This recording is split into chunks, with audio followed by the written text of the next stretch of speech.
Ever felt like your Canva animations just don't move at the right pace? Today, I'll show you exactly how to adjust the speed and duration of your animated graphics so they look smooth and professional. First, select the element you want to animate. Once selected, click on Animate.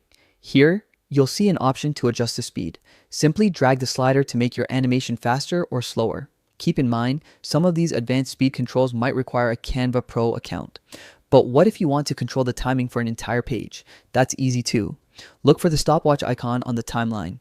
Clicking this lets you set how long each page stays before moving to the next. This is perfect for creating smooth transitions between scenes. For even more precise control, especially with individual elements, click the More option, then select Element Timing. From here, you can adjust exactly when each element starts and stops on the timeline.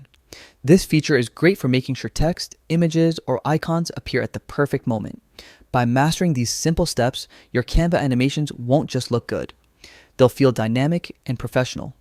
Spend a little time experimenting with different speeds and timings, and you'll quickly see the difference in your projects. So next time your animation feels too fast or too slow, remember these tweaks.